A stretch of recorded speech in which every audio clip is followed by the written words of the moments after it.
Praise the lord. ప్రభువైన యేసుక్రీస్తు నామమున మీ అందరికీ శుభములు. మన యొక్క దిన భాగంలో నుండి మొదటి పేతురు రాసిన పత్రిక 1వ అధ్యాయము 9వ వచనం. చెప్పనాశక్యమైన మహిమాయుక్తమైన సంతోషం గలవారమై ఆనందించుచున్నాము. ఏ మాటలనైతే మనం వర్ణించలేమో, చెప్పలేమో, మాటలకి సరిపడంది కాదో అదే ప్రభు యొక్క గొప్ప వివరణ.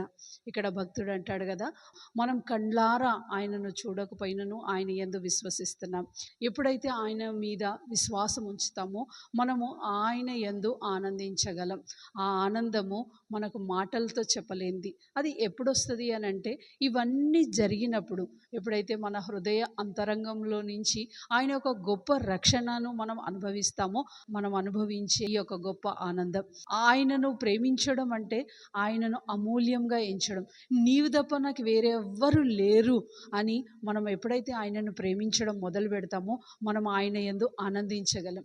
రెండోది, ఆయన యందు విశ్వాసం ఉంచడం. ఆయన చెప్పింది తప్పనిసరిగా నా పక్షాన చేస్తాడు, ఆయన ఇచ్చిన వాగ్దానం తప్పిపోకుండా నా పక్షాన చేస్తాడని ఎప్పుడైతే ఆయనను సంపూర్ణంగా విశ్వసిస్తామో మనం ఈ ఆనందం అనుభవించగలం.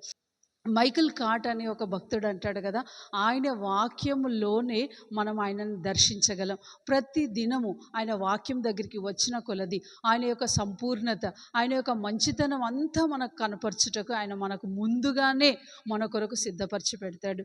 రండి, మనం కూడా అట్టి హృదయంతో ఆయన గురించి విందాం, అట్టి ఆత్మతో ఆయనను చూద్దాం, అట్టి మాటలతో ఆయనను అనుభవిస్తాం.